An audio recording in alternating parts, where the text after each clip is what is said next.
Hi, it's me Smoku, and with me is the Yamaha XSR 900.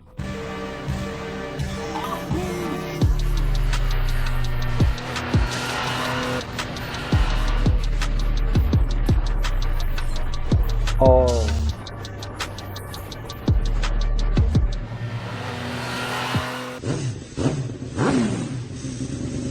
the Yamaha XSR 900, which is the heritage version of the MT-09. This test and review isn't entirely objective. It's very subjective because I love Yamaha and I love a girl on a Yamaha. Let me explain why. 7 years ago, I decided to stop riding sport bikes in the city because it just didn't make sense to put on a 1 or 2-piece suit, tall boots, long sport gloves, and a helmet just to ride 3 kilometers to work, arrive all sweaty, take all that gear off, have a change of clothes for work, and then start the day. It made no sense at all, so I decided I needed to find a motorcycle that would let me ride in street clothes, but would still please both the eye and my motorcyclist's heart. And my friend Mikao sent me a Yamaha XJR 1300 in the racer version, which was produced, I believe, in 2015 or 2016. Previously, the XJR was a motorcycle completely outside my range of interests. A big UJM category motorcycle, meaning a universal Japanese big bike, didn't interest me at all because, quite simply, it was ugly. Of course, now the people from the XJR 1300 Poland group, which I founded myself, are probably going to come after me, but unfortunately that's just how it is. The only XJR I liked was the 1300 Racer. I went to one dealership and asked about this motorcycle, whether I could take it for a ride. Of course they had it, but only in the standard version. However, the newly hired salesman started telling me that it was liquid cooled, so I quickly left the dealership. That's how I ended up with the guys from Uma Bike. I took a test bike from them, went for a ride, and it turned out that the 4-cylinder 1300cc engine simply stole my heart. I ordered the racer version, and for 7 years now, this motorcycle has been sitting in my garage. I ride it an average of 200 to 400 kilometers a year, but every time I take it out, I can't help but grin from ear to ear. Of course, along the way, the European Union got involved with its fight for ecology and endangered animal species, so someone decided that the XJR had to be withdrawn from sale. I have my own theory about this, because if anyone really cared about the carbon footprint, they would check how much it cost to produce the XJR when it was designed, and that the development of its engine actually took place back in the 80s. So even though the engine emits more CO2 than new motorcycles, I bet its carbon footprint is actually much smaller. But as we all know, if you don't know what it's about money. Manufacturers have to sell new machines, and the European Union needs to collect money for things like CO2 emissions and other such matters. We won't get into that. The XJR was discontinued. My heart broke, and of course I was among the first in the group saying, no Yamaha, don't do this. You can't, because it's sacred. The XJR has so many years of history. And you know what Yamaha did? They pulled the XJR from the market. Secondly, by then nobody was buying XJRs like that anymore. Of course, there were crazy people like me who didn't care that the motorcycle didn't even have ABS, not to mention traction control and other features. I just wanted that motorcycle. I didn't care whether it was modern or not. Today, motorcyclists look at these machines completely differently. Very often, the people who get into motorcycles are those who are just starting out with this passion and have no desire to spend weeks on the track to understand their motorcycle and learn to ride without ABS. Besides, ABS is now also required by the European Union. As a result, they need motorcycles that are easy to operate and handle. So Yamaha came up with the idea that the iconic MT-09, which has been a truly wild motorcycle for years, everyone who has ridden it, especially people like Andrej who rode it in an extreme way, which you'll see in a moment, because I'll include his video review of the MT-09, said that it's an amazing motorcycle. The very latest incarnation of the Yamaha MT-09, I bet that, according to Yamaha's brilliant designers, is a little bit ahead of its actual time because its overall appearance is quite controversial. That distinctive headlight, the intricate details, generally speaking, it's not really my personal thing at all. However, when it comes to performance, it's one of the best naked bikes in its class, if not the very best. But not everyone liked it. So what did Yamaha do? They created the XSR 900, which is the heritage version of the MT-09. What's important is that this isn't a cafe racer, scrambler, tracker, or bobber kinds of bikes manufacturers have tried to make for years, or rather pretended to make. The only manufacturer that has the right to make classic motorcycles or cafe racers is Triumph, because they have a separate category for that. They have a platform to build on, and it works. Building a cafe racer on a frame like this is a rather flawed endeavor. That's why in the current version of the XSR 900, Yamaha created something inspired by racing. At first glance, you don't see it. This motorcycle in the blue paint scheme you see here is inspired by the racing bike of Christian Saron, the French rider who raced for Yamaha in the 1980s. Of course, it's just an inspiration. It's not a copy of that motorcycle. It's not a replica. A few years ago, I built a Honda CBR 400, which was a replica of the NSR 500 that Christian Saron's brother Dominic used to race. My CBR looks very similar. Of course, it doesn't have the same engine as the NSR because that's impossible to get. And even if it were available, it wouldn't be for money I could afford. But I made myself such a CBR, and it's a racing replica. It really looks the part, the paint job, the fairings, everything is just right. Here we have the inspiration. So if someone expects this motorcycle to look exactly like a race bike, it's pointless. No one wants to buy motorcycles like that. For racing, there's the R1, the R6. And for those who want to get into racing, the R7. The XSR is inspired by racing. What's the difference between the MT-09 and the XSR? At the front, there's a heritage style round headlight instead of a weird projector one. The display remains the same. It's very easy to read and shows all the basic information. As for its shape, it's quite controversial but effective. The fuel tank is completely different from the one in the MT-09. And then there's the tail section, which is supposed to resemble a racing tail. What's cool about the seat is that you don't sit on it. You sit in it. It reminds me of my CBR 400 because that track bike is the same way. When you get on, you just sink into the seat. It's not particularly soft or comfortable, but it does the job. And here too, you're glued to the bike. So the feel of the motorcycle is completely different. The rear is high. What's cool here, at least on the surface, is the use of racing sporty fasteners. Here we can take them out and you might think you'd see what's underneath, but no. I'll show you that in a moment after I remove the seat. There are regular clips here, so it's just a decorative detail. Nice, but pointless. A pleasant heritage touch is the passenger foot pegs. A pretty similar solution can be found in MV Agusta. There it's even more in line with the motorcycle's design, but here it's nice that those tacky foot pegs finally don't stick out. It's a pity there's no consistency here, and the rider's foot peg is a different color too. The brake lever well, it's rather crude. What about other changes? Well, obviously there's the heritage style tail. Here we have the version with a sport pack, which comes with an Akapovic exhaust. From the factory, the motorcycle has an underbelly exhaust. What's important, this was quite a shock for me. The previous MT-09 and XSR 900 had an engine that made a kind of whistling sound when you opened the throttle. Some people liked it, but to me it sounded like a broken washing machine on spin cycle. Here, the designers boasted that they redesigned the intake, and the engine sounds completely different. It really sounds the way a 3-cylinder engine should. Of course, the exhaust sound is tuned to meet Euro 5 standards, so you can't expect it to be super cool. However, the engine sound itself is actually really nice. It shifts smoothly from gear to gear. We have a quick shifter here, which works both up and down. It works effectively. There was only one time when at high revs, shifting from second to third gear, the gear didn't want to engage, but there's also a chance that it was my fault. I'll check the GoPro footage and then decide whether it was my fault or if it's actually a minor flaw in the quick shifter. However, it works great, both at low and high speeds. This is something heritage motorcycles really need.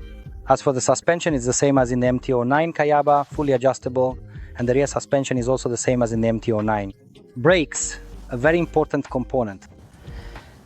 In custom motorcycles, I once wrote an article saying that brakes are usually the last thing people work on. Here in this factory motorcycle, there's a Brembo radial master cylinder and you can operate it with just one finger. The brakes are truly effective. The calipers, I bet, are just like in my XJR calipers taken from some previous R1 model. Really very nice. The brake modulation is great. You can really feel it. The lever is adjustable, which is exactly what was needed. On the downside, the other lever, the clutch lever, is not adjustable from the factory. Here in the sport pack, we have some kind of aftermarket lever. It's a pity that the clutch isn't hydraulic but cable operated, but that's just a detail. How does the XSR 900 handle? Is it different from the MT-09? And that's a huge advantage. This motorcycle is very, very so as not to use any harsh words, very wild. And that's truly amazing. From first gear, you can ride calmly and easily up to 4,000 or 5,000 RPM, and it's quiet and peaceful. The engine runs smoothly and the gearbox is perfect.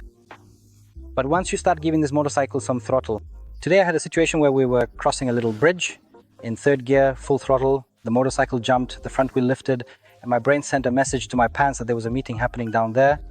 It's incredible. Let me just pop to the restroom for a moment. So what happened? All those electronic systems did exactly what they were supposed to do for me. Because the XSR 900 isn't just a motorcycle with a heritage look. It has the same 6-axis IMU system that's in the MT-09. What does that mean?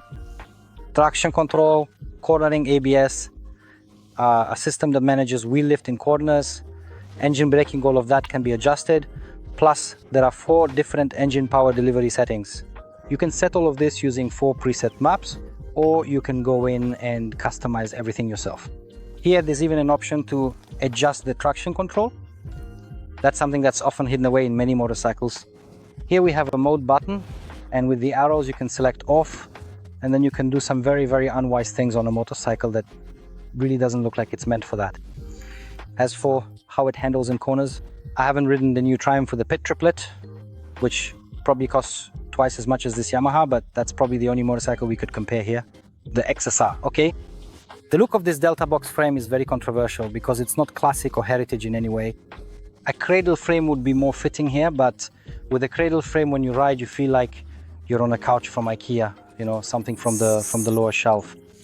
Here, it's a Delta box frame. This is a frame that Yamaha has been developing for 40 years in their sport motorcycles, and okay, it doesn't look perfect, but it makes the bike handle beautifully and effortlessly in the corners. I'm not an ultra-fast rider, and I never want to be one.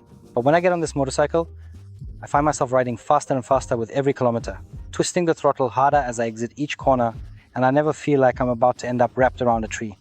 Honestly, this chassis works really, really well. The suspension is a bit soft, but that's probably just a matter of adjustment, since I don't have the standard rider's weight. It's set for between 70 and 75 kilograms. I weigh almost 90, so the bike works a bit more under me. However, this is not a mushy suspension like the kind you'll find in many heritage motorcycles with a cradle frame where you ride and well. I can compare it to the XJR. Great engine, classic 1300, but braking on that bike, going into corners, it's just a constant struggle with the machine.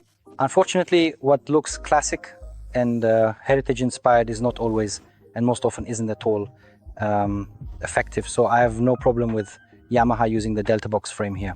Of course, this is probably also dictated by the accountants who don't want to create a new platform for the heritage segment, because in Europe, especially in countries like Poland, it's not the strongest segment.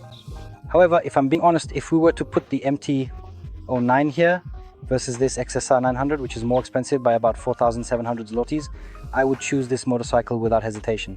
Fortunately, I don't have the money right now because I've invested it in other motorcycles and I have an XJR, so I won't be debating whether to buy the XSR 900. In my opinion, however, this is a motorcycle that's practically suitable for any rider. For those who are just starting out, they will be very, very impressed for a long time with how the motorcycle delivers power, how it operates, and how reliably the gearbox works. Even if you fail to shift into gear, there's no grinding, nothing at all. The engine is dynamic, so it's not like you'll buy this motorcycle and after 2 years start thinking about getting something new. This is a toy that will last you a long time. Feel like going to the track? The motorcycle has a quick shifter. All you need to do is install, like here, engine cover guards, and you can head to the track, just adjust the suspension settings, and you've got a ready-made toy for track riding. Then you come back and you've got a motorcycle that looks great with a heritage style. The motorcycle comes factory equipped with Bridgestone S22 tires, probably some of the best tires for sport bikes right now. So here too, Yamaha is giving a nod to those who like to ride a bit faster and more dynamically. With the stock tires, you can hop onto a small track and have some stress-free fun burning rubber on the bike.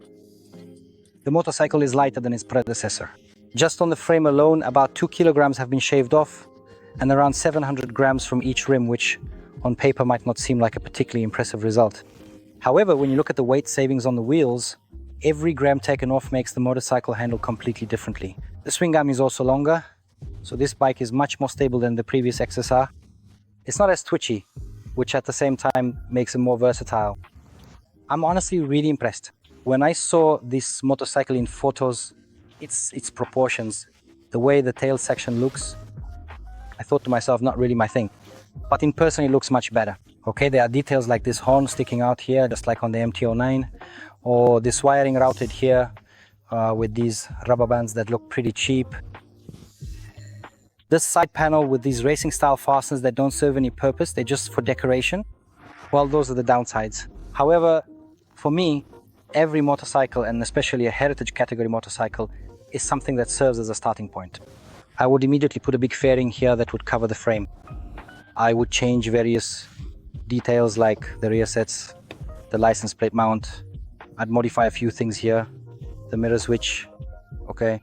They look cool because they're mounted on the ends, but just like on the MV Augusta Brutale, they stick out so far past the handlebars that it won't be very pleasant in traffic jams.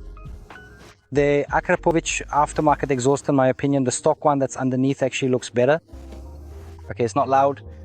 If someone cares about the sound, after more than 20 years of riding motorcycles, I choose quiet and the sound of the engine over the sound of the exhaust.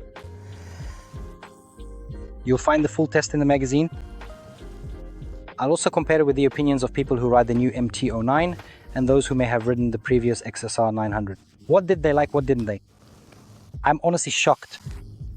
I don't really want to dwell on wishing the XJR would come back, or bikes like the XS 400 or anything else, because that's not coming back and we just have to adapt to this new reality. However, if someone needs a motorcycle that has a heritage look, but performance and efficiency are just as important to them, then the XSR 900 is really a great choice. The only real competitor I think is Triumph, but with their Speed Triple RR costing around 80-something thousand, well, it's not really competitive. The Yamaha costs, I think, about 51,600. So if someone is looking to buy one universal motorcycle for city riding and for trips out of town, since there will probably be some fairings or windscreens available here and a bike, they can effectively practice on at the track without worrying that something will go wrong or that something isn't made the way it should be, then the XSR is really a great choice. As I mentioned at the beginning, I love Yamaha because I have an XJR 1300 and SR 250. My son has a PW50, and I love a woman on a Yamaha too because my wife has been riding an NMAX since last year, which in my opinion is the coolest 125 scooter. I just don't know if she loves me because she doesn't want to lend it to me, but I'll go home and talk to her. See you in the magazine. And tell me, how is Mr. Smoku doing on YouTube? Bye.